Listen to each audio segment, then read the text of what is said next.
And here he is, Mr. America. He knows all about asbestos, TV dinners, and a wonderful new product known as Masonite, which is used by the Danelectro Corporation of New Jersey to manufacture guitars for Sears under the Silvertone brand. Peace be with you. Now listen, you all know I love Danelectro guitars. You must know it by now. And you also must know that every so often, a couple months or so, I like to stash away around $300 or so, buy myself a nice pretty guitar. Not some kind of swap meet swill. Usually I come on here, had a partner, me and Bocephus, we just down swap meet for $10. We picked up this guy. Look at it, isn't it a pretty guitar? I'm gonna take it out back with Bocephus. We're gonna make it pretty again. Promise you. We'll flip you around, right? That's what I usually say. But every so often I have a special little episode where I do a little bit more talking. Sometimes a little longer. Sometimes it's not. This one probably won't be that long. Like I said, I love Danelectros. This is Danelectro. I believe it's a 1304. I think that's the model number. It's called the Wishbook Danelectro. Wishbook Danelectro is a U1 with a pickup right in the middle. Right in the middle. They usually come in this horrible brown color. But 1955, 1956 era, right around there, they actually offered it very briefly. Or maybe they were just errors in the copper color. Right? And these are becoming quite collectible. I bought this one probably around $300-400. I don't know, 5-6 years ago. And they're becoming like almost, you know what I mean, like $800, $900, $1,200. I've seen them all over the spectrum. They're certainly not, cheap anymore. So, going through the phone one day, I was actually looking for a Gibson husk. There's one seller on eBay always sells like Gibson husks, pretty cheap. Not pretty cheap, but I was like, oh, I could use a Gibson. That's what I'm using my $300 I stashed away for, right? That's what I'm going to use. You know what I mean? And plus, I had a $35 gift card from my family. From the holidays, my birthday, something. I was sitting around. I was so anxious to use it. Put it to good use, you know what I'm saying? So I have some buying power, you know what I'm saying? Buying power.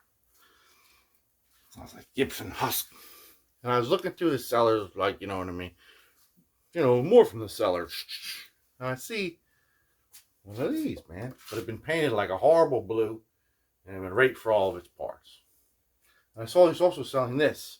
And he wanted $50 for it. And I was like, I'll just put a bid on for this. $220. You want like $85 shipping, something crazy like that.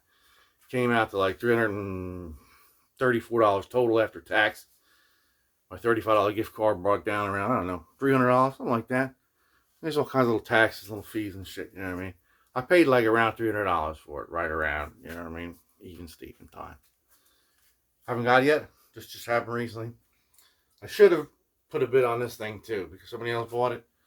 I just found out that they're rare as a hen's dick now, man. And you can't even find them on the internet. What happened? I don't know what happened.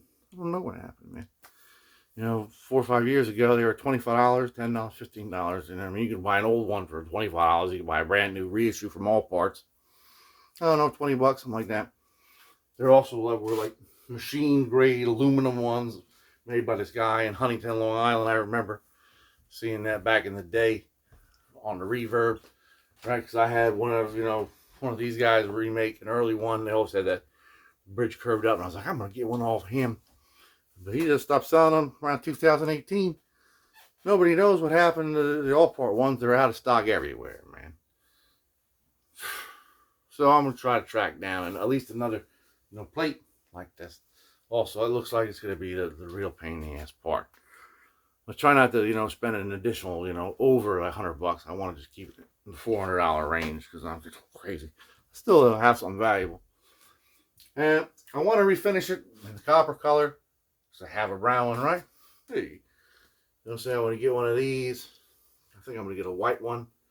Because I think the original ones were clear, but you can get white ones that don't have this little hump. You know what I'm saying? Make things easier for the people, right? I don't think it has this little, thing. I have to get a piece of masonite or something, right? So we have all kinds of different things that we got to do together. Man, I'm so excited to go with this journey all together. You know, me, you, Cousin Dupree, Charles Johnson, all of our friends. We're to come together. We're to do it. So I'm going to flip you around. Once the package is here, we're going to unbox it together. We're going to talk about what we need, what we have. I got some surprises, you know what I mean? I got some things, people. Ready? Ah, Danelectro, man. It's coming. It's coming, guys. I'll see you when it gets here. Ready? 1, 2.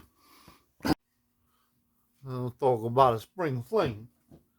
There it is, man. I'm very, very excited about this. It came like a day. Now they keep talking about UPS, how they're getting better and better and better. You know what I mean? Oh, it'll be there in 6 days, and it's there in like 8 days, and now 6 days, and it's there in 3 days. 6 days, and it's there in 2 days. You know what I'm saying? So I'm just gonna close my eyes, right, and open them, and there it'll be, man. So it's an Ibanez. Right? I lied to you. It was not Danelectro. I got an Ibanez. Here's a serial number. You can look that up. I used to have one guy that watched all, you know, out of my 10 viewers that watched all my episodes, and he would always like say oh, I could guess the serial number. That he would always, you know, he gave up after a couple episodes. Though. If you're still watching, man, I'm sorry. I haven't heard from you. I wish that you would comment about the serial numbers again. And if you never existed and was just a figment of my imagination, thank you, imagination. I'm like fucking Walter Mitty, bro. Walter Williams Mitty.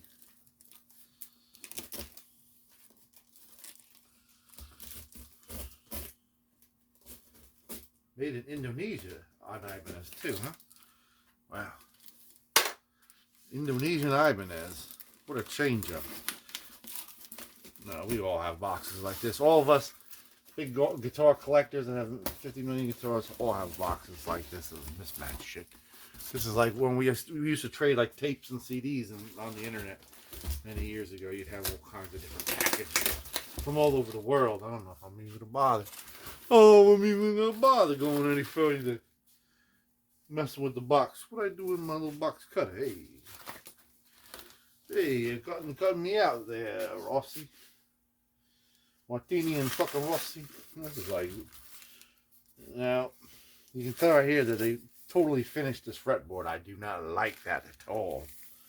I do not like that at all. We will remove that finish. It was in the listing, you know what I mean? It's not like I'm surprised about it. Not like I'm surprised.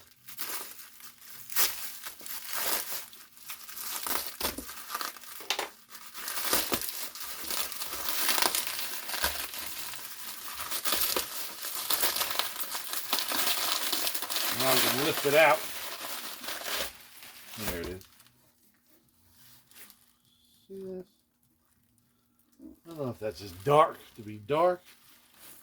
If it was dark to be dark, we're going to want to paint over that. It smells like polyurethane, man. Polyurethane. Maybe this guy tried to finish it. It's not a bad actual, like, sparkle blue finish. You know what I'm saying? Got the original side, which has been painted white. We're going to try to remove all this paint that we can. Doesn't have this piece, though, man. Why would he keep that, man? We'll look through here, see if there's anything else, right? Clear away all the other remnants, and we'll come back with a true slab presentation.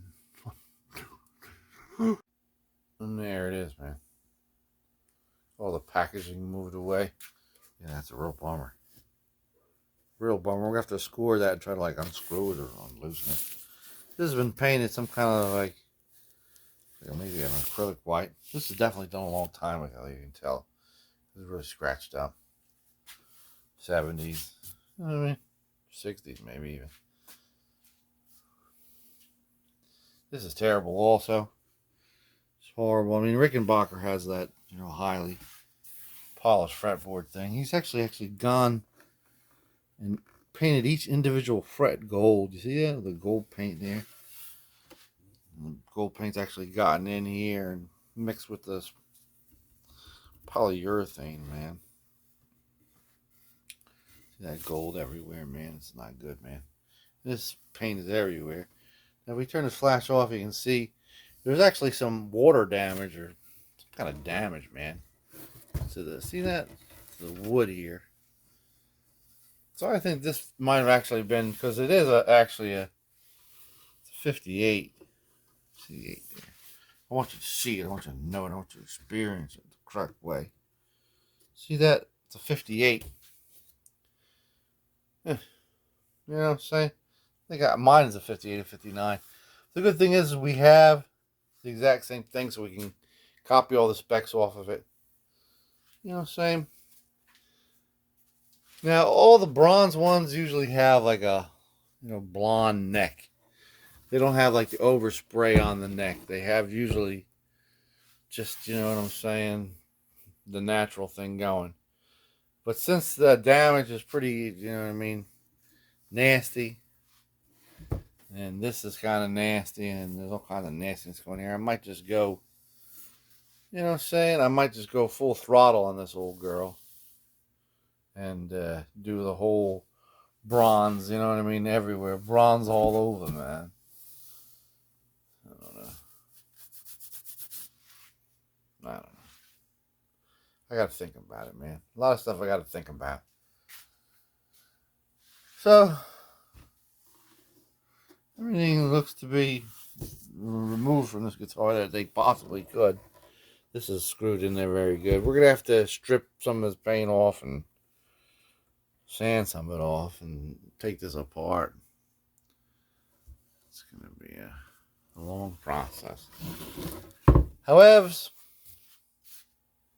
I want you to see what the bronze one looks like, because I've been talking about it, but I want to share it with you. So let's go to the Learning Lab real quick.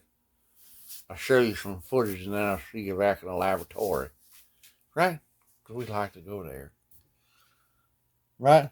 Looking right into Dano's crevice. It's crack. So I've done some more research. That's why we're in the Learning Laboratory. We're going to get our learn on. So the first year of the Wishbook, they were actually all copper. This is what they looked like. They're 58s. They had a natural neck. And they had different knobs. And they were not dark brown. They were copper. Some other features, and we'll go over the whole shebang because I want you to see it. This is the back. It's got the round door. It's not like the weird thing. See the natural neck, man. Naturally. You want to see that, man? Naturally, you want to see it, right? So that's what the neck looks like, man. So it's going to be, this is a prime, example. Very, very few of these exist, and this is a great photograph of this example. Has the, these are what we call Waverly embroidered tuners. This is like the difference between like a $50 set of tuners and like a $100 set of tuners. You know what I'm saying? You can get these Waverly bells without any embroidery. You know what I'm saying? Off of Harmony. Stella, you know what I'm saying? I got to set in the drawer. That's what I'm going to use. Figuring that since this is going to be an early one, we're going to try to do it up like this, natural, you know what I mean? Maybe we get away with it, say, hey, you know what I mean? So the first ones that didn't have the embroidered ones because it was a cheap one, you know what I'm saying? I don't know. We're going to try, we have a little bit of staining up here, though, so we have to see. That's what I want to do. You know what I'm saying? This is what I want to do. See this? These little spaces right here? See that, how it's brown? See how we got those flat, old school push-in bushings? This right here, they used to sell these metal letters. You put like, B-E-R. My name was Burton Everton Roberts. You know what I'm saying? And then Burton went around with his little Silvertone for many years.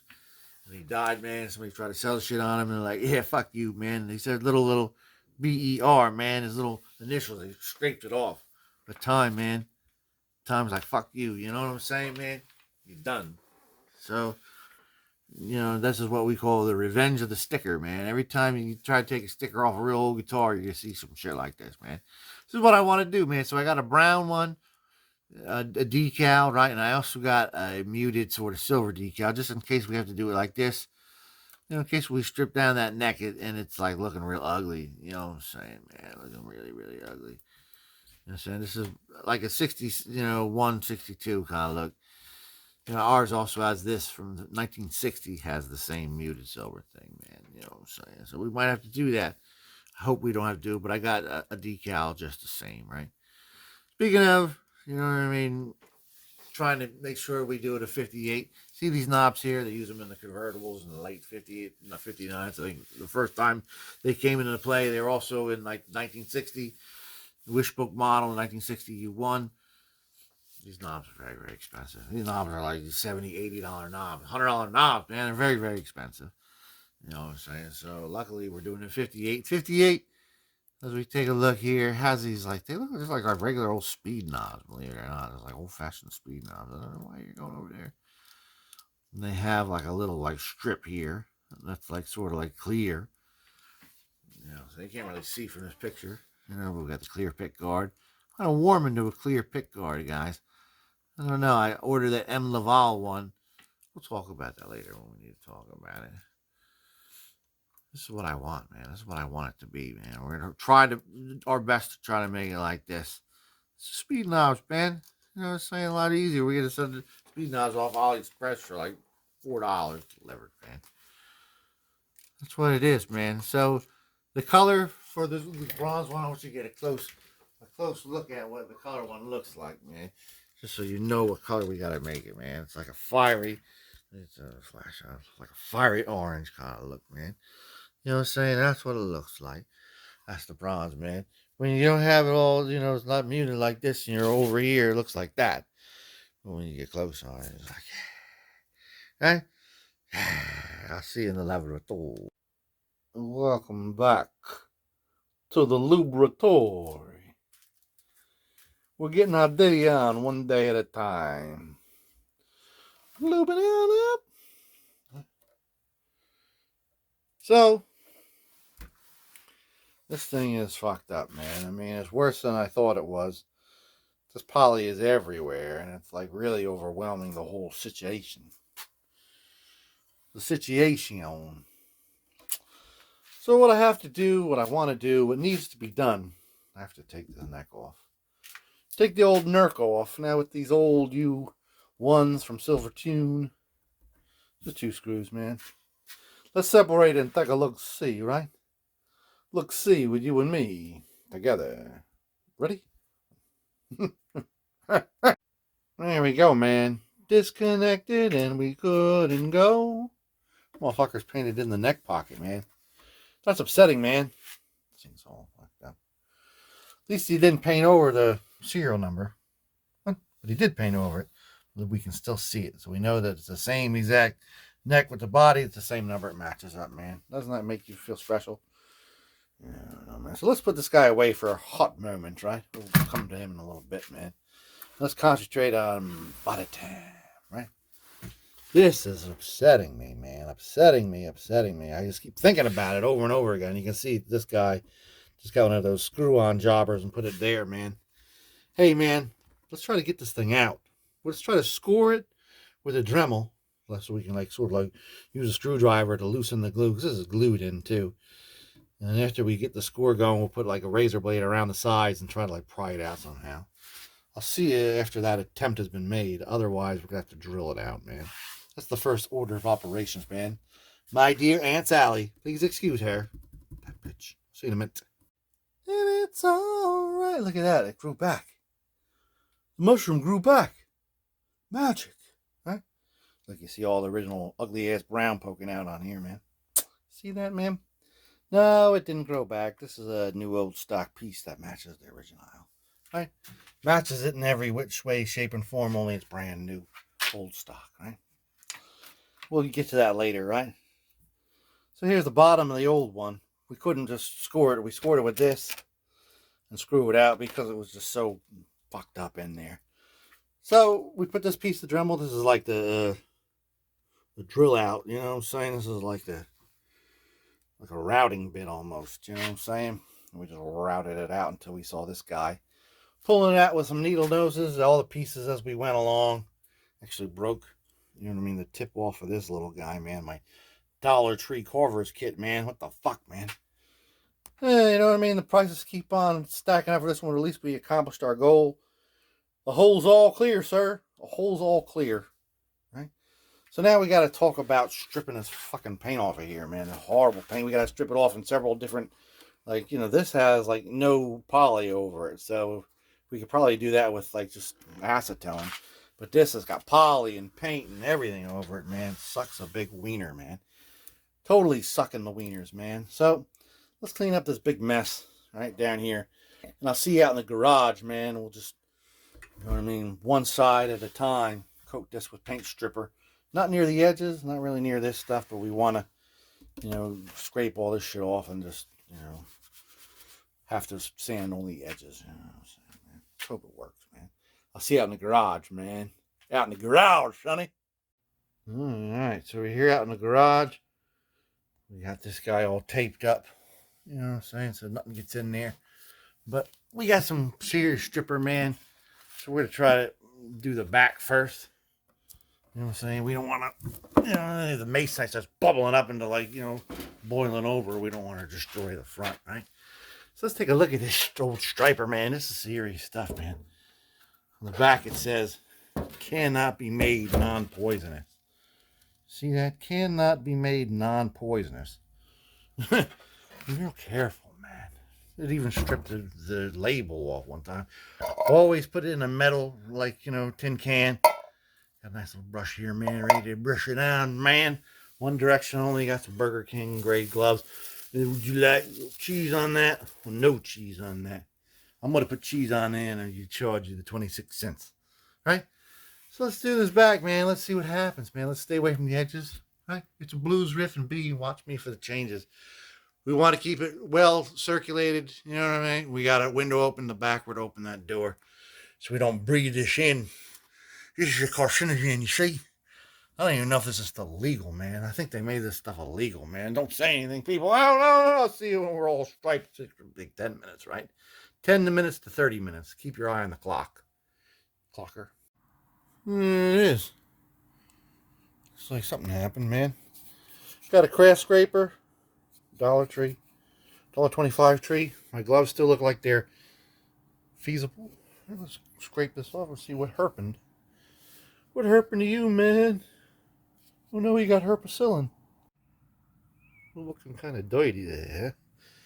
But it's down to the primer. It's kind of messy, but we can scrub a lot of this off. Let's flip it around carefully.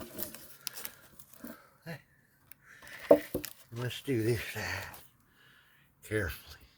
Right? I'll see you when that looks just like that thing looked. Right? This is my masterpiece of shit, right? So what we're going to do now, for the most part, it's pretty much stripped, right? We're going to take a little bucket of warm water and a sponge. You know what I mean? We're just going to clean it off. You know what I mean? Don't get it too wet. Just clean it off. Right on. See? And that's been accomplished, my friend. Yeah, it still looks kind of ugly, right? Don't worry about it. We'll be able to sand it off later. But we want to deactivate everything that's going on with this. A little bit of paint thinner. Make sure it's mineral spirit paint thinner. Just going to put that on a paper towel and just wipe off the front and the back. Let it sort of dry out. I'll see you back down in the basement, sonny. Right? Right. Alright, so here we are back down in the basement. This thing's still looking ugly as can be, man. Ugly as can be, obverse and reverse, man. Like somebody pooped all over it, man. I didn't have no toilet paper, so I wiped my asshole on your guitar, man. Sorry about that. I smeared some on both sides, so you remember to buy some toilet paper, man. Every time you're playing your guitar, man, you get stink hand, man. Stink hand like slow hand like Clapton, man. Only smells like shit. So, it's not as bad as it looks, because we have to paint this guy, like seriously paint this guy. We're pretty much down to primer in most places. That's this white. This is down to the masonite right here. And this is like a little bit of paint left over. A little bit of paint left over. It never would have been able to, you know, get that primer to stick to that poly, that huge thick coat of poly. So it needed to be done. So let's take some sandpaper, man, and just carefully sort of work away all the rest of most of this stuff that's here. Right? On both sides. I've scraped off poop on both sides now. I feel just like an empty cow. No more milk to drink. Right? Let's see you after the dirt. Alright, so we've gotten through all of the blue paint and most of the original brown paint on both sides. Got rid of all the blue around the edges for the most part, right? We made a hell of a mess. Let me turn off this flash so you can see. Look at that mess. Just mess everywhere. Pieces of paper. Let's clean this shit up. Like, seriously, clean it up. Right? And I'll see you after we clean it up and wipe this guy down with a little bit of rubbing alcohol. Ready? 1, 2, 3. So we cleaned up our situation a little bit. You know what I'm saying? Situation's terrible. Baby, you're adorable. Nice and smooth, man. Good looking, good looking, good looking on both sides now. Right? We're not forgetting your back, right? This side here, this was once like a yellow. You know what I'm saying? Like a tan color. This is the original tape, and it's in good shape. Hey man, the tape's in good shape. This has all been painted over, right? This is kind of like ode to my friend Dougie Fresh. He was big on painting old amplifier, Tolex, and things like this, man. Just paint it, man. Rest in peace, Dougie. So, underneath this is still yellow, creamish. You know what I'm saying? We got some high test nail polish remover. We got some magic erase sponge trimmings from the factory, right? We're just gonna slowly go around this guy carefully. Carefully and quickly so we don't remove the tape, you know what I'm saying? Get it off of here, get it off of everywhere. Try to get a little bit better out of there. You know what I'm saying? We're gonna work it. I like the way you work it, work it. Harrison remix. Let's get it all cleansed, man. I'll see you in a moment. There it is, man. That original Danelectro tape. You know what I'm saying? And it looks just like, you know what I'm saying, you're time traveling back to the 60s, man.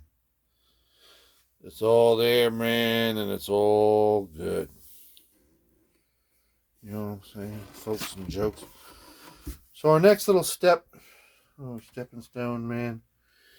You see this little scuff in here, this little dent? Take the light off again, maybe it looks a little bit less ordinary. I guess it looks more ordinary with the light on. I want it to look extraordinary, you know what I'm saying?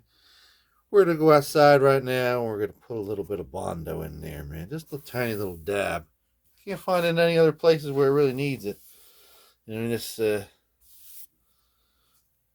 primer is like flaking off, like, you know, like an alarming way. I don't know what's in this Danelectro primer from 70 years ago. Right. So let's meet outside in the fresh air, Sonny. Let's just get rid of this guy. Let's get rid of this guy. I'll show you when we all bondoed him up. There it is, man. Just a little tiny bit, man. The bondo going. A little tiny bit of a mess there. Not that big of a deal, man. Just for a little tiny little nick, man. Let's let it dry out here.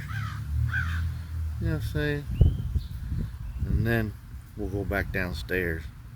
Take a good look at it. Sometimes I refer to that look as a gander. Gander on, my friends. Gander on. Alright, so it's inside, it's hard. Nice, man. The sand is down. Let's sand it down and make it look regularly.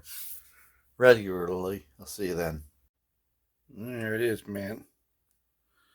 Filed down smooth, man. You want to make sure when you do this that you don't have any clumps.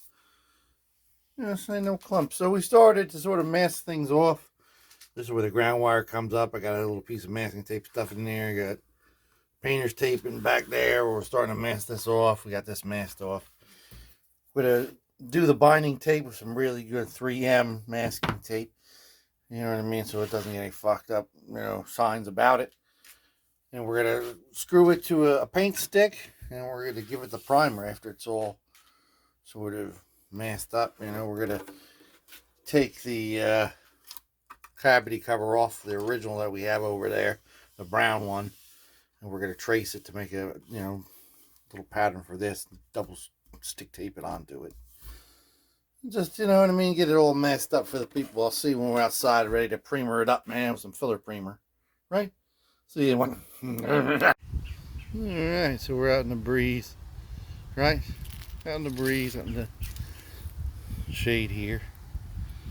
It's all ready to rock and roll, right? We got it taped up like a champion on the paint stick. We're gonna did it up now.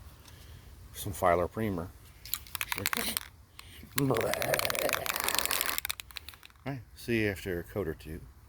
Right? Turn around when I'm talking to you. So we got one coat on and dry. Let's wet sand it and put a second coat on, right? I'll see if that burnt. So we're gonna do the second coat laying down, right? Hanging up, we don't want no dripping.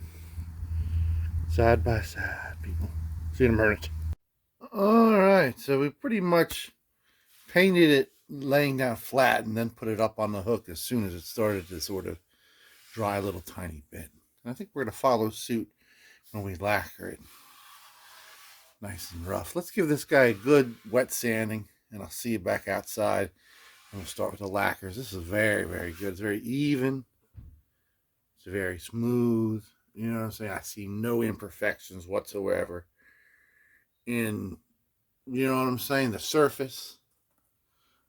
It's just totally covered all those scratches and anything that possibly could look nasty. A great job by the filler primer on this instrument. Let's get it wet sand and I'll see you back outside. Alright, so we're out here in the sun. I'm gonna work quickly. This is some testers. This is real lacquer, right? And this is orange fiery orange, right? So I mean, this cap actually is a little bit lighter than it really is, but it's like the right color for like a bronze Danelectro, trust me. Let's give it a go on the front side and I'll hang it up. Right here. Look at that. Look at that sparkle. Look at it gleaming line. It went on beautifully. I just did both, you know what I mean, sides real quick, rapid fire. You know what I'm saying? Rapid fire. So, it's been drying about an hour. Let's lay it down and put some clear lacquer on it. We're not going to sand it because lacquer melts into layer. Let's do it up. I'll see after we've been lacquerized. Alright, so we pretty much used half a can of clear, did a couple laying down coats, did a couple standing up coats. It's nice and even, man. Nice and even Steven. So you know, lacquer, you got to be a little slacker. Let's hang this up down the basement after we've had it dry outside in this nice beautiful afternoon, right?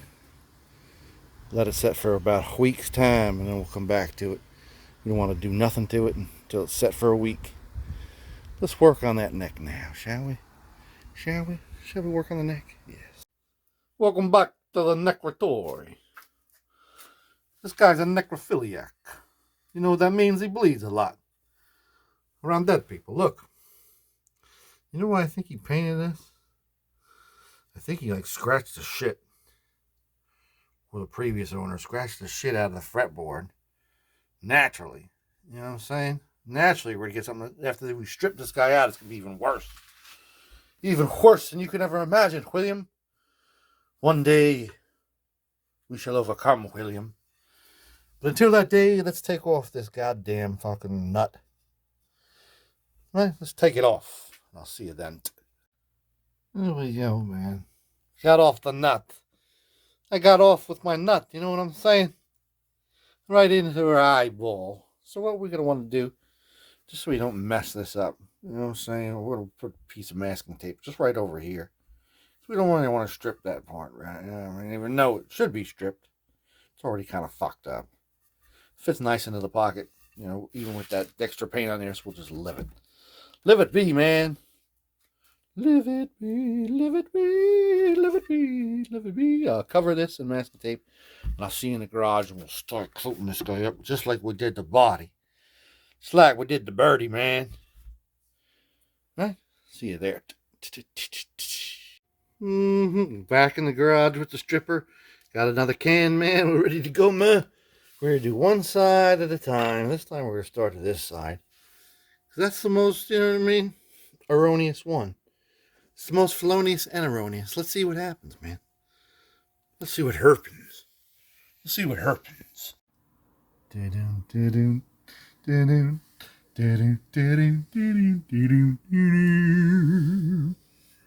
the headstock's not really too pimply, man. I use some OxyClean, man. Was that Oxyderm? What was that called? Claritin. Claritin. I got some serious wilt on that brush, man. This stuff will fucking knock your dick clean off. Another one of these, man. Fresh and clean. Let's try to wipe it off. Let's put on some gloves. I don't want to get nothing on my hands. See you in a minute. Alright, so we got most of that urethane off. Came right off, William. So let's flip her over. Let's see, we got this little code taped off, man. Let's do this side now. Both sides now, sonny. Both sides. Alright, so time to scrape off the back, man. Looks like most of it's come off. We're going to scrape it off. Then we're going to quickly rinse it off. Actually have a toothbrush also for the other side. The fretboard, we want to clean up all those frets. Same deal, same idea, nice warm water. Let's scrape it off, and then let's brush it off, just like last time. I'll see you at that perm. Look at that. It came off perfectly. It's not really scratched up at all. Pretty much all stripped. A little bit to sand off, but not much, man. It looks great. Toothbrush did a great job. Clean up this damn mess. Right?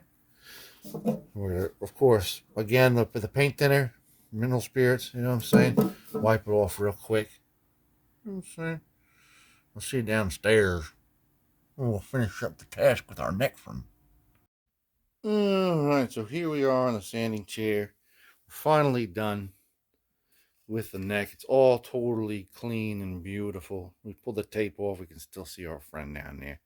Yeah, it's got water damage, you know what I'm saying? Yeah, it's kind of ugly, I must admit. You know, it's not a beautiful looking piece.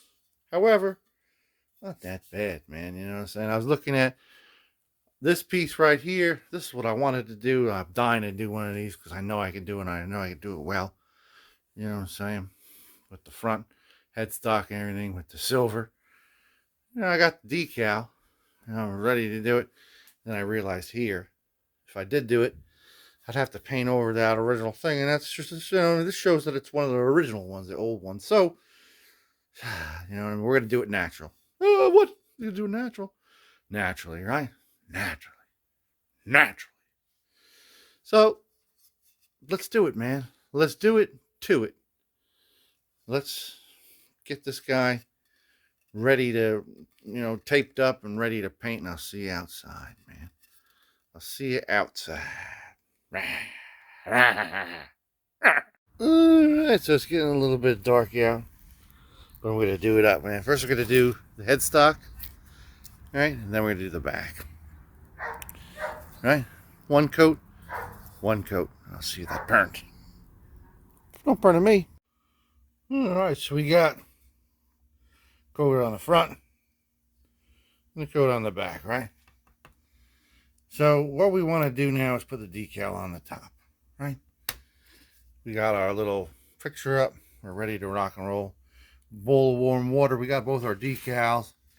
They're very good decals. If you look real closely at them, you can see they came out of like a dot, you know what I mean? Kind of printer, you know what I'm saying? Always print in text mode. Don't print in graphics mode. That's why they look like shit. This one doesn't even look like it's metallic, man. Doesn't look like it's opaque. It's just like it's fucking garbage. Lucky thing we selected this one. Dip it in the drink, 20-30 seconds. Put it on here. We're going to cut it, you know, a little bit rounder. Right?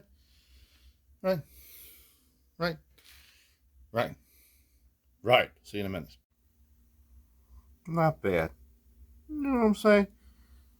He's got them pre-lacquered. His lacquer was kind of dirty. It's got all kinds of like little dust in it, but whatever. Let's let it set 24 hours.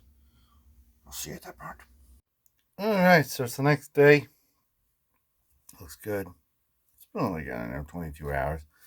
have the back taped up because I want to just do some flybys on the front of the headstock, and I don't want the paint to go through and get all drippy in the back. I want to be careful, sparing with the paint, right? So, yeah.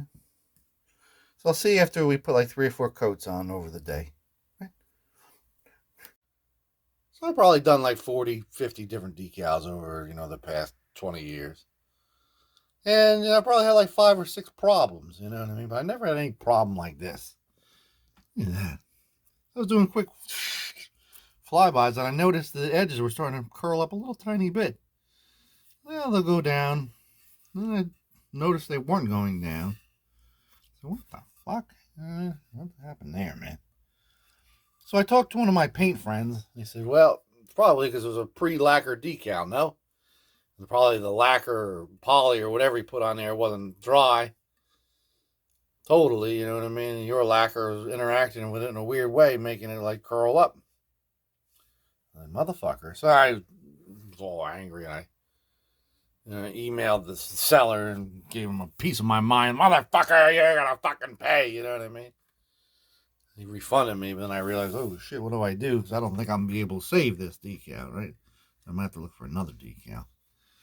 But we're going to try to save it. Let's try to wet sand this with like 400, 600 and see if we can get those edges off without destroying the Silvertone part. Let's see what we can do. Right? Fingers crossed, fingers crossed. Alright, so it's been a good week spraying this fucking thing with layer upon layer of lacquer. And I think you know what I mean? The decals just kept coming up, and I took off the top of the L, and the top of the S kind of got all fucked up too. Again, it was not my fault, but I think I got it secure.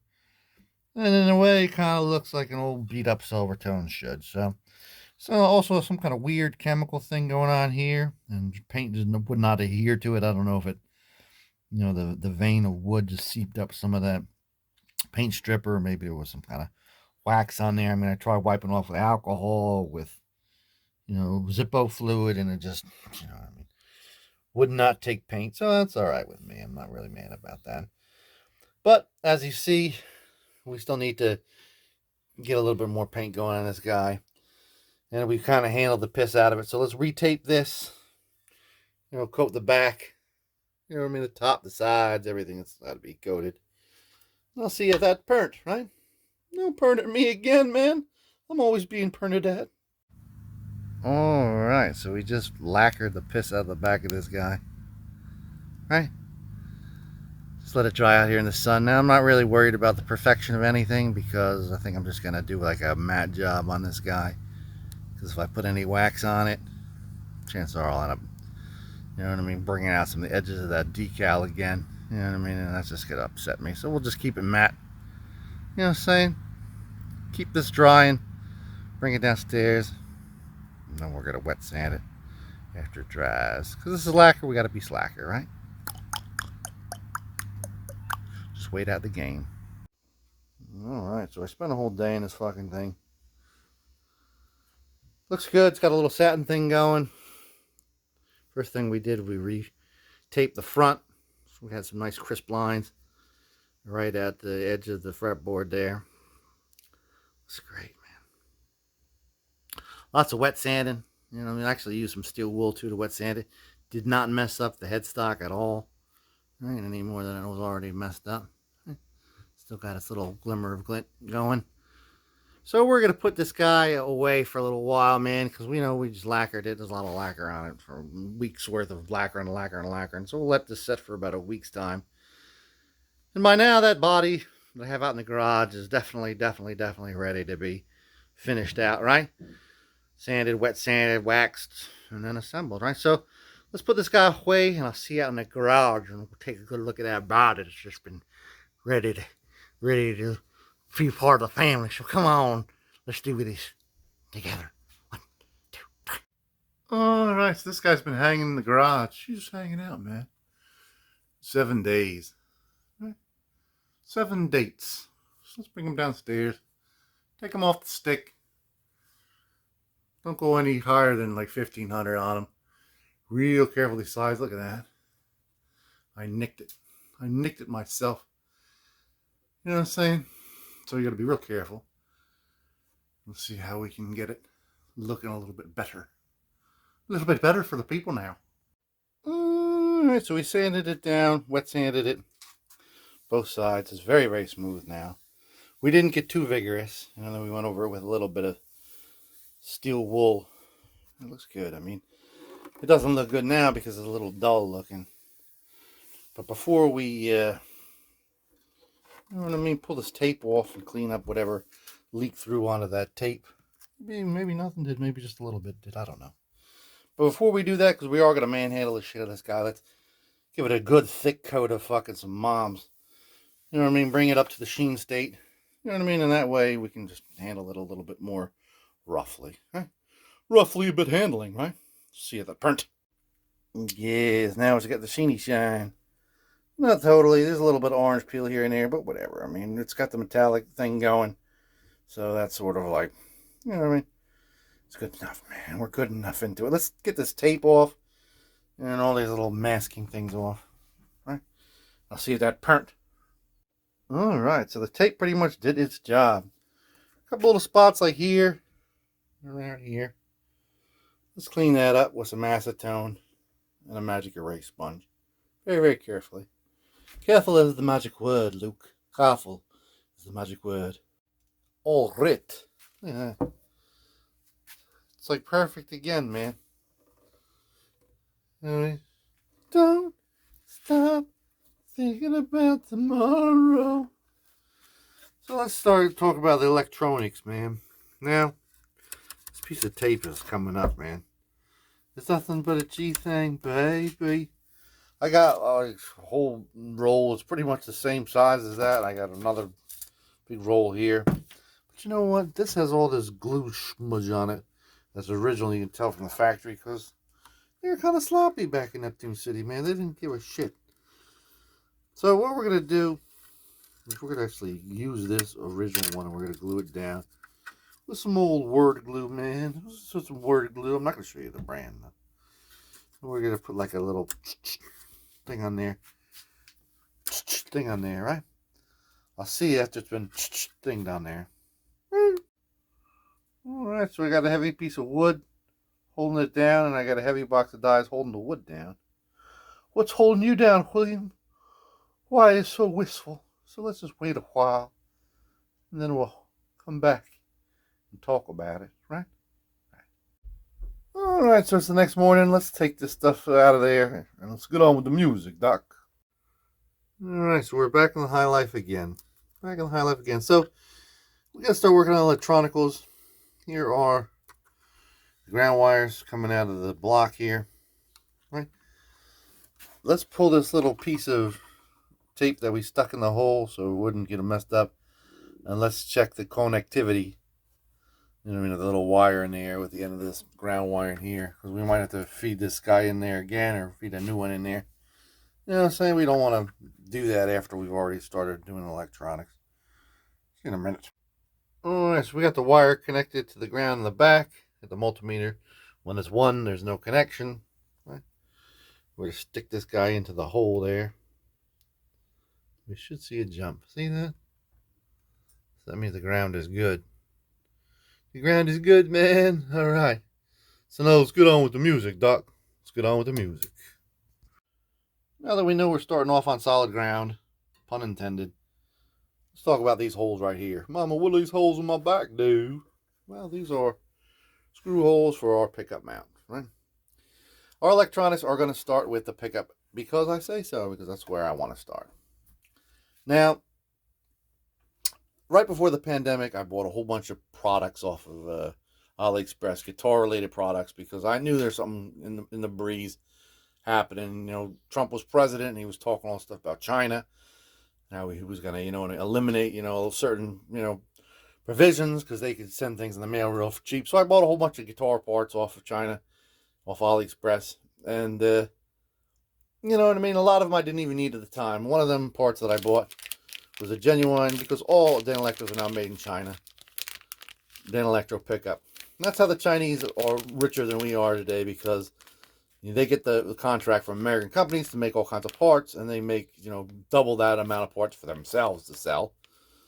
I found that out when I bought some Marshall knobs off of AliExpress, like a whole bag of Marshall knobs, like 100 of them for like 20 bucks. And then I got like a message from like a member of the Marshall family. Hey, where'd you get all those knobs from? You know, I think it's Jim Marshall himself, you know what I mean, the son. He's like, oh, I got them off AliExpress. He's like, oh, so the genuine Danelectro pickup. This is, you know, what they use. I think they're a little bit slightly changed now. This is from 2019, but it's not going to work because, you know, I investigated this guy, and this is more for like, you know, the modern Danelectros that are made today. And it needs a mount that's going to reach there. So I'd have to put like, you know, wooden dowels here. I'd have to remove this backing. I'd have to make a new backing or shave off these because it just does not fit, you know, through that hole very easily. You know, it'd be very difficult to mount this pickup, which only cost me $5, and it would look great if we could do it. But unfortunately, it would be a big pain in the ass. So it's sort of off the table. Goes back in the drawer. Probably will never be used. I'll probably end up selling this years from now on eBay for $25. Now, that brings us to what are we going to do? We're going to need them with the real, you know what I mean, U2 mounts on them. When Danelectro was revived in the late 90s, they were all made in Korea. They were not made in China.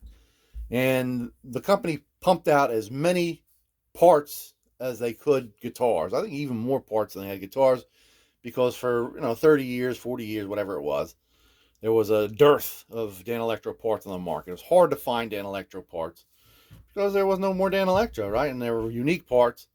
So the company, you know, decided, you know, we can make a lot of money in parts, and they didn't know how to distribute them. So they made a deal with all parts. They made bridges, they made, you know, knobs, they made all kinds of Danelectro things, pick guards, and most of those sold off. You know, they made a whole bunch of those Danelectro LP1s, they call them, pickups. But those, you know, sort of sat around. Why? Because they were a lot of money. They wanted 120 bucks for one of them. I remember looking at them, you know, in the early 2000s, you know, just because I wanted one, put in a, you know, guitar I had, and they were very expensive. You know, I was like, man, that's a lot of money. So everything got sold off, the knobs, the thing, and all parts eventually, like, you know, we're not really going to order any more Danelectro parts because, you know what I mean, we don't really, you know, have any like huge demand for it anymore. So the pickups that they made for, you know, all parts sat around. They're still sitting around. And now you can buy one from, you know, Arkansas Music Work, which is always where I get my all parts stuff because they get like the cheapest sort of wholesale price on there for like $27. Free delivery. And that's exactly what I did, folks. This is a genuine. It has the real mount, you know what I mean, feet and everything. It's going to fit right in there. And we can screw it in. So let's open this up, and then we'll talk about the screws that we got to use. Right? Screws that we got to use. So I'll see you when we get this guy cracked open. Alright, so we got the pickup out of the package. We got it set in the guitar. It fits perfectly. It fits beautifully. We check the back. The holes line up with the mounts. That's a good in the hood, man. That's good news. Everything looks great. However, the one problem is these holes right here are meant for the old, you know, mount screws, which were standard. I believe they were like M4s, the truss head screws. Truss head screws for many years were another thing that were very hard to come by. You know, very hard to come by, especially, you know, the Danelectro, you know, ones that you need for Danelectro. However, in recent years, you know, since the Chinese luckily have, you know, revived everything by buying all of our old tooling equipment, you know, we were able to get them. You can get the standard sizes off of Amazon for like 100 of them, you know what I mean, for like between $7 and $20, depending on which size you want. But you can buy like little bags of metric ones for a song off AliExpress. This is like, I think, $1 for like, I don't know, 10 or whatever it is. These are M4s though, and they're slightly bigger. They don't fit in these holes. So I got the M4 tap.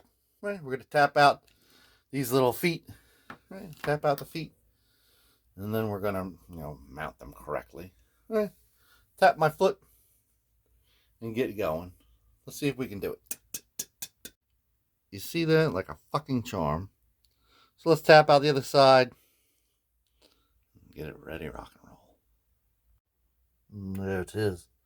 Looks so authentic, man. Looks so real. You know what I mean? Looks so correct. The size of those truss head screws is just perfect, and it's in there nice and tight. Solid job, man. So we just tested the pickup. It's reading a straight 7 on the multimeter, which is perfect. Now it's time for the Series Tronics, man. We are so lucky to have a model from like a year or two later right in front of us to sort of look at. And you know what I mean? It's so easy to look at like the real deal as opposed to looking at a chart or your phone or some notes that you took. You know what I mean? That's like the best deal to have, man. So what are we going to use, man? I got these. These are Fleor P24K series. I got an A and a B, 250K. The originals are 100K. This is more like a 60s design CTS copy. These are the best, I got like 2 sets of these for like $7. You know what I'm saying? Put these away for later, man. You can't see that shit. And we got a knockoff Switchcraft. I mean, it'll do the trick. Do the trick, man. These are new old stock from the 70s. I got these early 70s, actually, man. I got these, I believe, for that McCartney project. A little smaller than what's in the original, but they're really good, man. I mean, I'm not using exactly what's in there. They're really 100K CTS pots in the original. But I figure, you know what I'm saying? Hey, shortcuts, kid. You know what I'm saying? These are going to do a great job. I got some old stock wire from the late 60s off my man John at the swap meet a couple years ago. He was real hesitant to like sort of sell it to me, but then I flashed a $10 bill in his face. He's like, "Whoa, I changed my mind." So we're going to wire this guy up outside the guitar for the most part, you know what I mean? And once we are like ready to wire in the pickup and the ground and everything, then we'll put it in. That way we don't get like solder all over the fucking, you know, instrument. This is always happens, man. So we're going to do it up now. I'll come back to you right at the point where we're about to, you know what I mean, wire in the pickup and everything, man. I'll show you what's going on there. That way we'll experience it together, right? Alright, so we got as much as we possibly can do outside of the instrument done. We're going to install this into the instrument. We're going to put the washers and the nuts on it. Looks good. Oh, man. Solder job looks great. Nice and tight. We're going to put it in there, and we're going to finish the job. Right? Right? Right. I'll see you at that point. Burnt. Alright, so it's successfully wired up. We took it over the amplifier. We did the tap test on it. It sounds great. Just good. It sounds great. So let's talk about covering it up, man. I spent half my life just to cover it up now. So we got our sample piece off the old one, man. Made out of masonite. What better thing to make it out of than masonite? You can buy them on the internet off plastic. This is a real old stock piece of masonite. Look, it's even got the nap on the back just like the other one, man. It's the same exact thickness as a Danelectro. It's so good to have one of these around, man. This is from an old picture frame found in the trash. She was like in a basement somewhere. So yeah, probably from like the 70s. Hey man, you like Led Zeppelin, man? Bonzo, bro? So we're going to put this guy right in the corner here. Use as little as possible, man. Be conservative. You know, a little conservative. We're going to trace that around here. Put it on old Skrelly there. Right? We'll put it on old Skrelly. We're going to have a good time with ourselves. See you in a moment. And there it is, man. Just a little skill and precision on the scroll saw. Some sanding. That hole that we drew right in the middle there still lines up perfectly with this hole. You know what I'm saying, man? We got a perfect replica. Real masonite. Same exact thickness, see? Same exact thickness. So, let's go outside and let's get this guy. Let's get him all primed up. But first, let's drill out that hole. Because before we start painting, we want to get the drilling done. We'll do it on the drill press, right? Measure up this hole and do it right. Right? Let's see how I've creamed up with filler primer. And there it goes. Let's get it all dried up in the sun. See you later.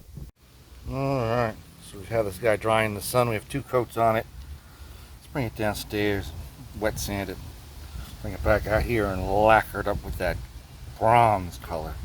Vibrant orange. There it is, man. 1 coat of copper and like 3-4 coats of clear. Maybe too much clear. I wanted to do it thick. I didn't want to do it too many times. We'll see how it dries, my friend. We'll see how it dries. Alright, so it's been about a week. Honestly, I ran out of that orange paint, and I'm not going to spend another, like, you know what I mean, $15, $20. You know what I mean, for a little canister of that fucking paint. So it does look a little bit shanky. But it's, you know what I mean, it's a cavity cover. You know what I'm saying? So maybe we can get away with just saying, hey, you know what I mean? It's all worn up looking. So let's wet sand it, wax it, and move on with our day. Just like the spotted lanternfly, man. You know what I'm saying? Ain't no spots on me. Alright, so it's not perfect, but we can definitely get away with it. Right? Now, the original is to fix the body with just a piece of masonite with a hole drilled through the middle of it and a little screw stuck through the cavity cover into this, and it just sort of fixes it to the body. So let's use this as a template. Cut out a piece of masonite, drill a hole. See how there's been another hole drilled here? Because over the years, you know what I'm saying, this hole got to be, her twat was too wide, so I had to find one that wasn't so wide. So I got no pleasure out of the wide twat, right? So let's just get a real tight twat hole drilled out after we cut it. And I'll see you at that print, my friends. At that fine print. There you go, son. That hole's nice and tight. Now the original screw, very hard to find again. Truss head. However, for like $1.35, we were able to get a whole bunch of them. They're about almost exactly the same. Right? Good old Albert AliExpress, man. See that? See that? See that? Let's cover up them tronics, man. Let's get them covered. See that print.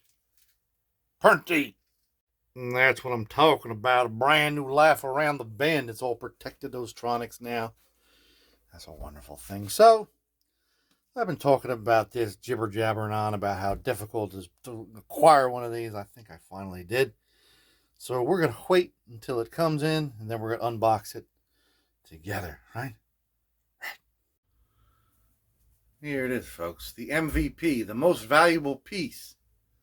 Could not find one of these for nothing. Looked forever. Most of them are over $100, well over $100. I'm not going to pay over $100 for a goddamn Danelectro bridge, right? Ridiculous. This one cost me $50, and looks like it's in pretty bad shape. But I purchased it directly from the owner of VintageSilvertones.com, right? Also, sort of like befriended the guy. Seems like he's all right. Seems like he's all right people. You know what I'm saying? And he originally wanted $70 for it. So let's take a look at it. See if it. I know it's really rough and it's missing the wooden component, but let's just see what it looks like, friend. Let's see what it looks like, William. Let's see what it looks like, William.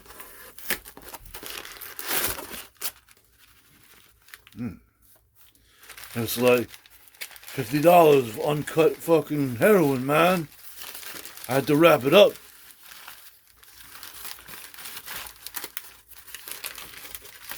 So, this came off a 61 U1 Silvertone, right? Got the screws. Yeah, man, I got screwed too. What? Yeah, man. Original screws, man. Oh, I originally got screwed by many people, man. I'm still angry about it. There it is. It's a little dirty. I think we could probably clean that off and make it look all spiffy. Spiffy for the people. Let's take some steel wool to this, William.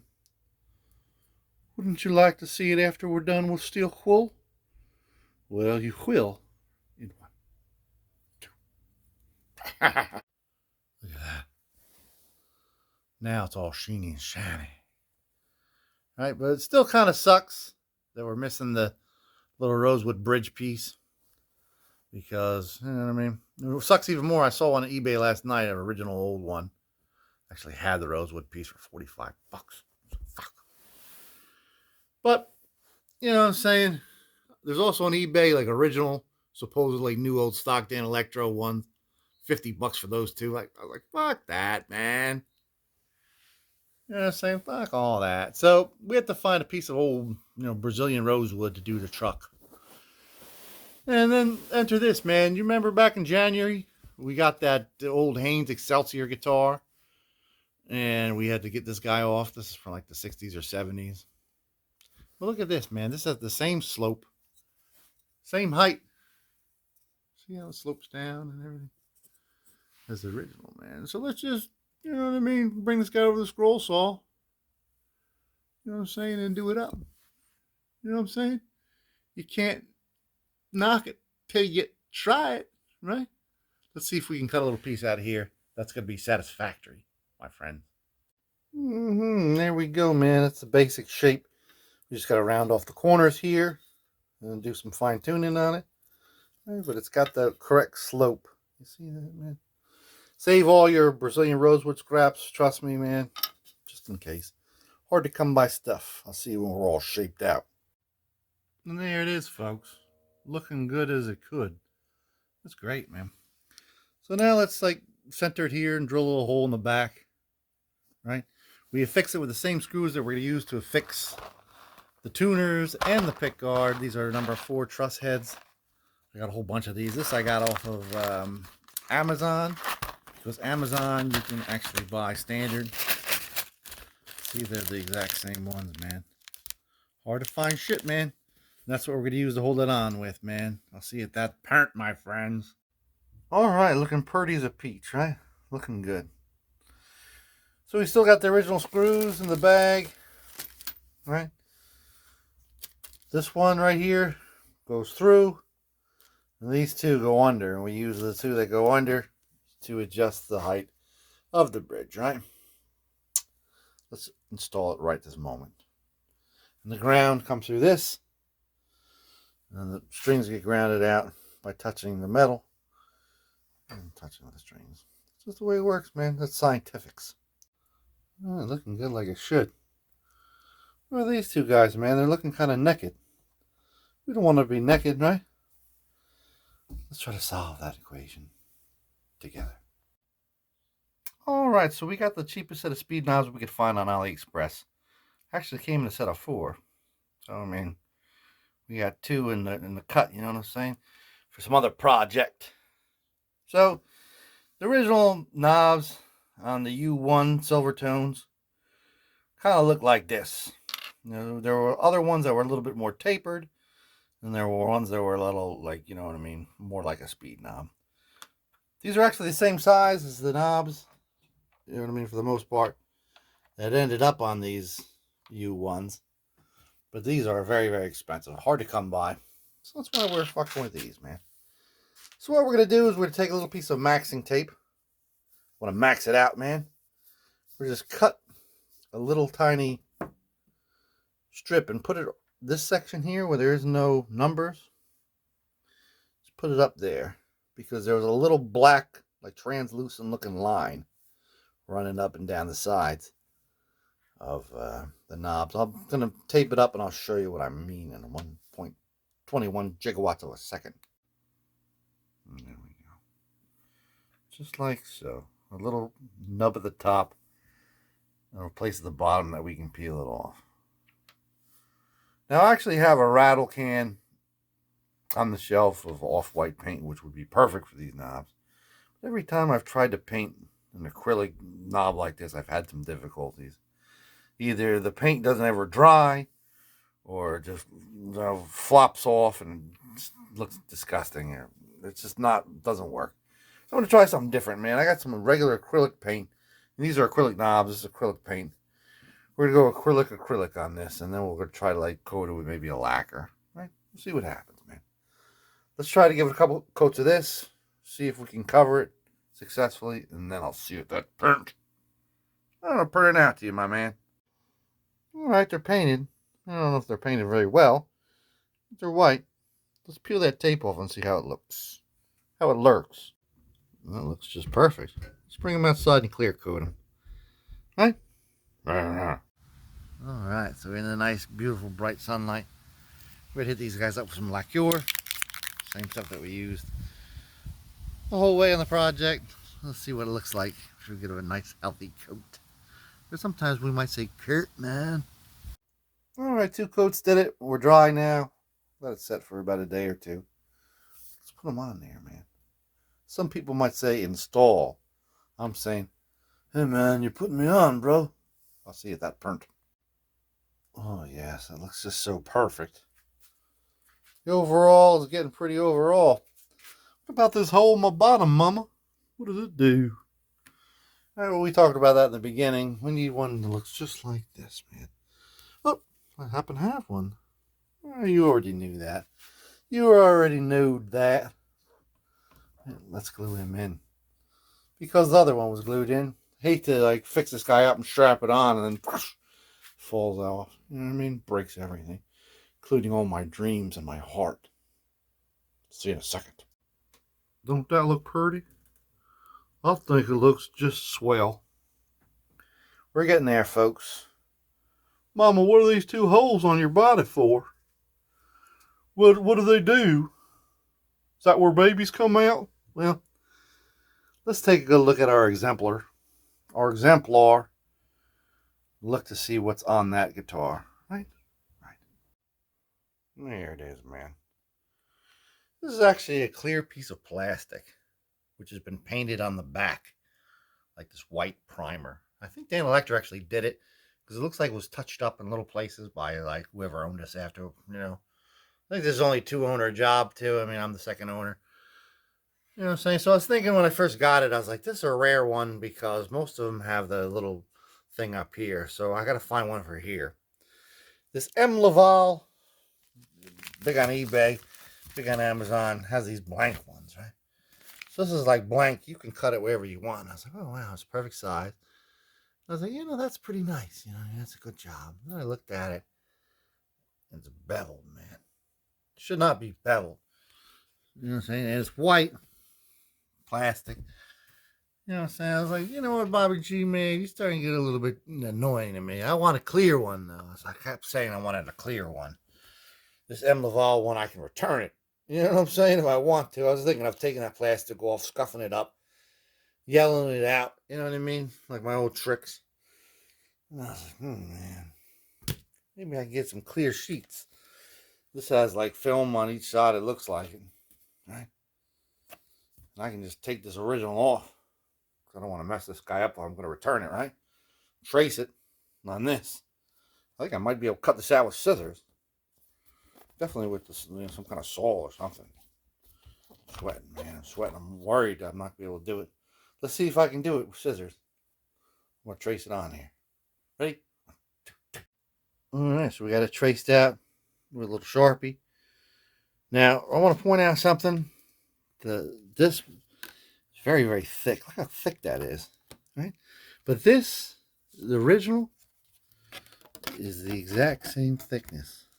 Even Steven, exact same thickness. Look how thick this is. Look how thin that is, right? And look how thick that is.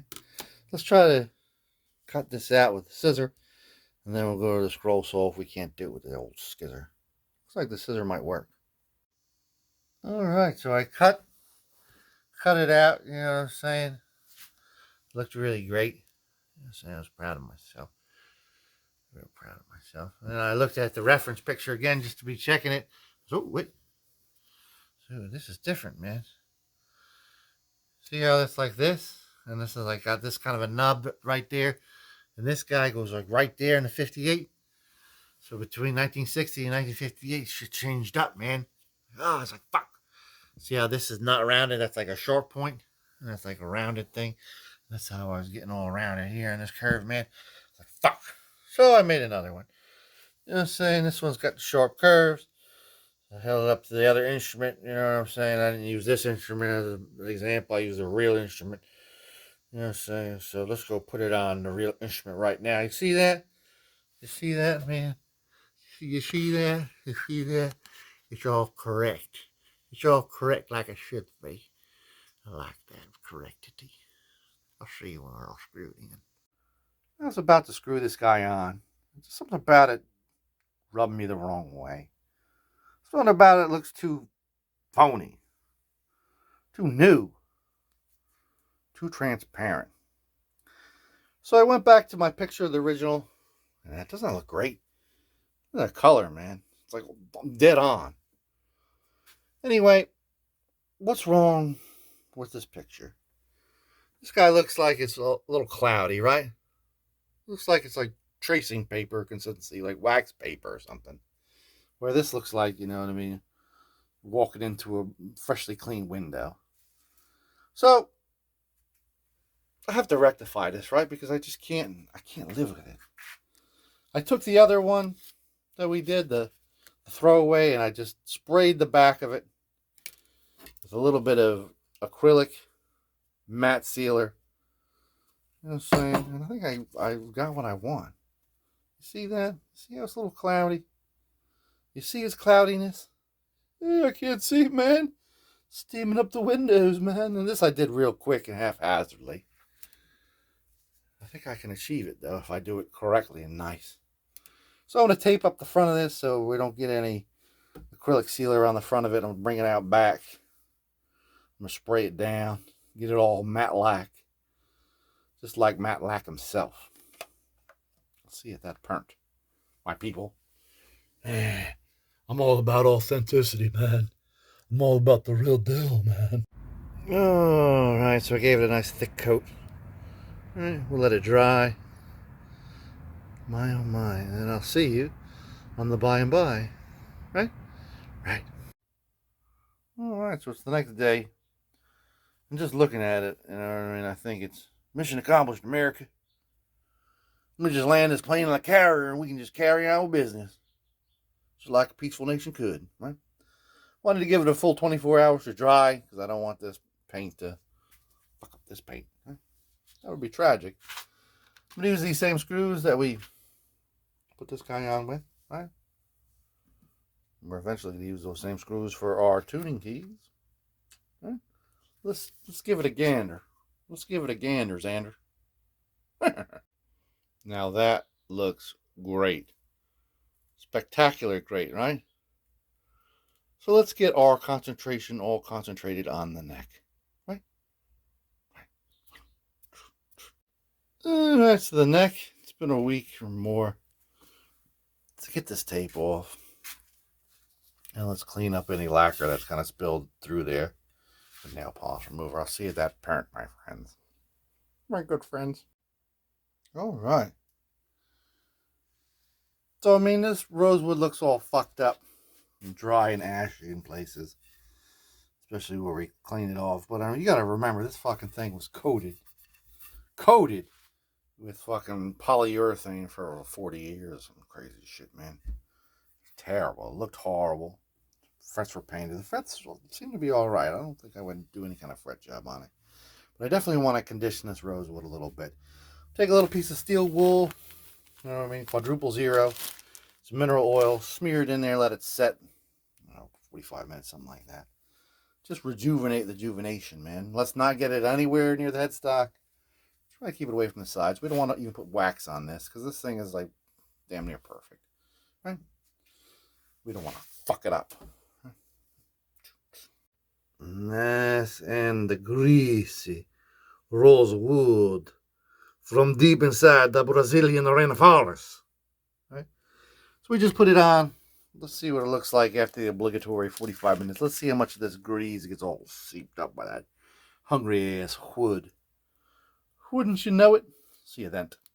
Well, that's 45 minutes, an hour later, some shit like that.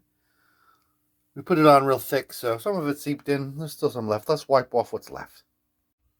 Oh, yes. Nice and shiny and dark and beautiful and gorgeous. Oh, that's the thing about Brazilian rosewood. The Pau Ferro and Indian rosewood and Cocobolo wood. I mean, all those woods. I'll hold a candle to it because it looks so greasy and beautiful. So let's trap that grease inside, man. Let's put a little bit of paste wax on just this part, man. We don't want to get it anywhere other than that. Right, now see if that burnt. Oh, now we're talking. That's just so beautiful. That's just so right. When we first got it, it was just so wrong. So we're missing this, man. What happened there, man? Hey, man, you got no neck piece, man. Well, here is the nut right here. We meticulously scraped all that horrible urethane off of there with a razor blade. And just make sure it's nice and clean. Likewise, we clean this guy off with some steel wool, right? Perfect condition, right? Let's reattach it. Get back to where you once belong. Get back, JoJo.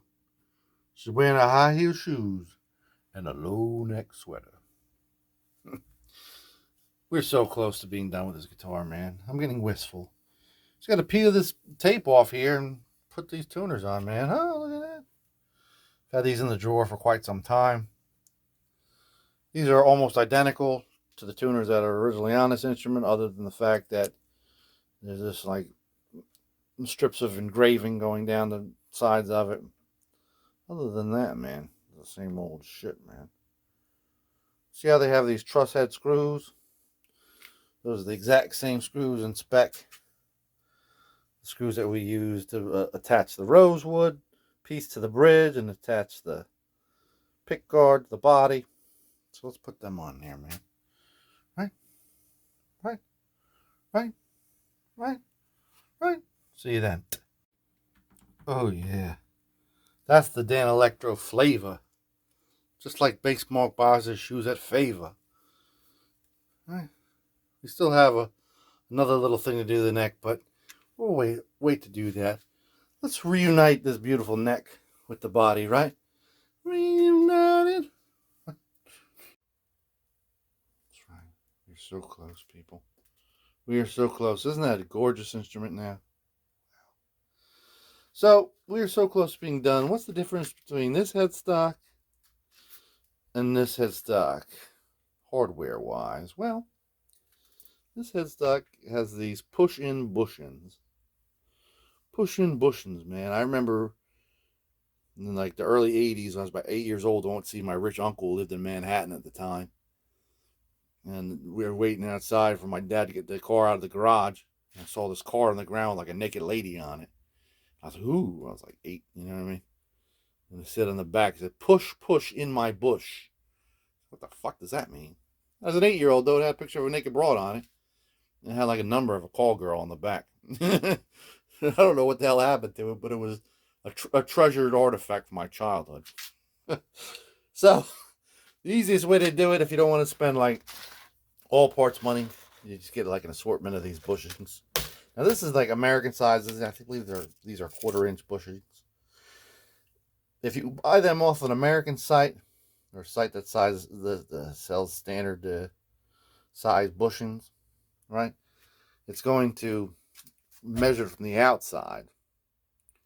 This is the correct size. But if you buy one from like a site that sells the metric ones, like AliExpress, it measures from the inside. It's weird, right? These are known as grommets. Right. So let's put them in there. Let's just set them in there, Noriega, and move on with our day. Almost done, guys. Almost time. This Death Star is fully operational. Fire at will. Or George, or John, or whoever the fuck. Right? So let's put some strings on this guy. We got some nice strings for this one, because it's a nice guitar, right? These are my favorite, like, nice strings. Set of 9s. D'Addario. Right? Right? And then I'll see you at a place we call the Glamour War Shots. Right? With an O this time, because this is an American deal, man. An American dill. I'll see you in 1. 2. Where do you hear how it sounds, man? This is the best sounding Danelectro I have, man. It's like the best of both worlds. It's got the original Danelectro,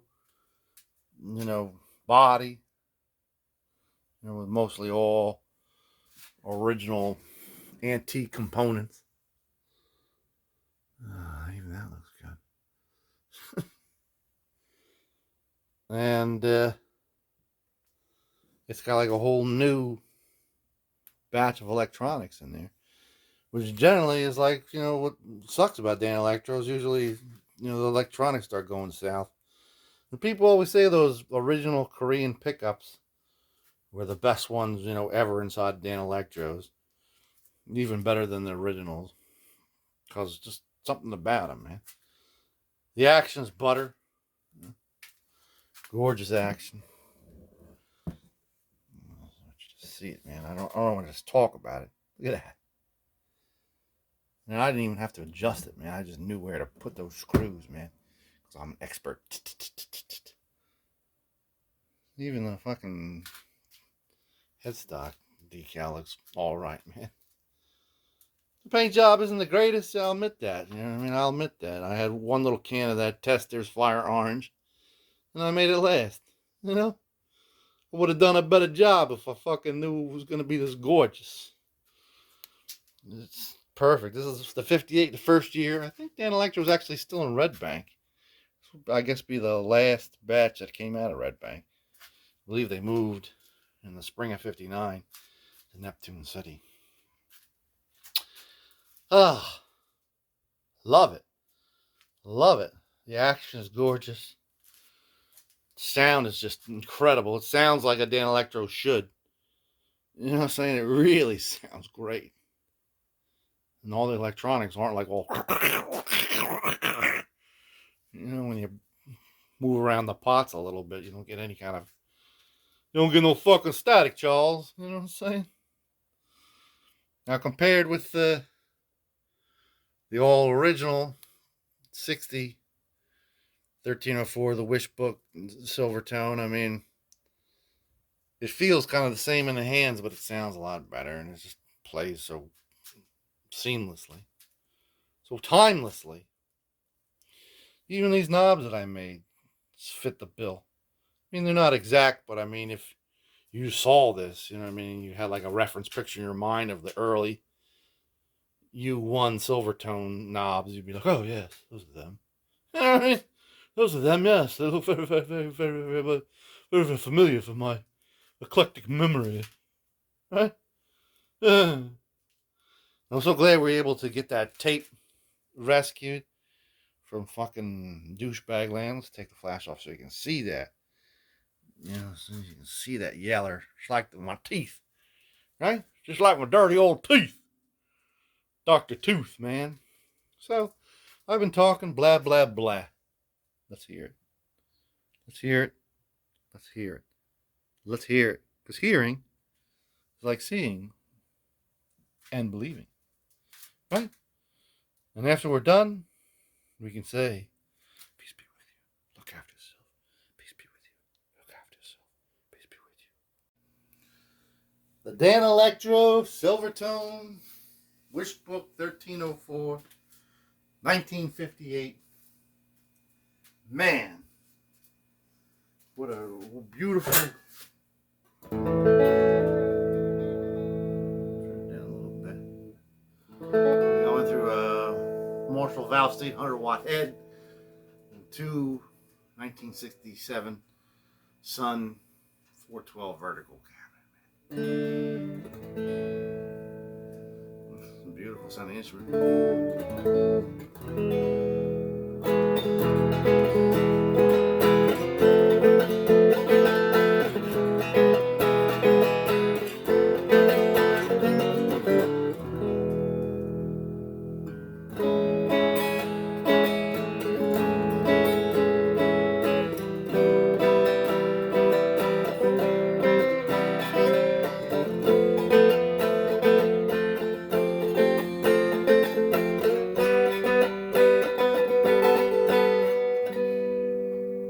So I know this has been a long episode. I'm not going to keep you very long. I know you got things to do. You should go out and do them, right? I could hide neath the wings of the bluebird as she sings. 6 o'clock alarm would never ring, but it rings and I rise, knock the sleep out of my eyes. The saving razor's cold and it stings. Do do do do. want no copyright strikes on me, man. That's why I'm cutting the songs a little bit closer these days, man. I don't work hard making all these episodes for fucking some guy that I don't even know, you know what I'm saying, man? I just want you to hear it in a way that's familiar. I think it might have went out of tune, but these are newer strings. And I don't really like putting my tuner on the headstock because of that problem I had, so I gotta put the tuner on the strap button. So, you know, you get the picture, man. It's great, man. It's a great instrument. Peace be with you. God bless you. Have a great time, right? I'll see you next time in the Silvertone zone, in the phone zone, in the moan zone, man. Mojo, Mojo.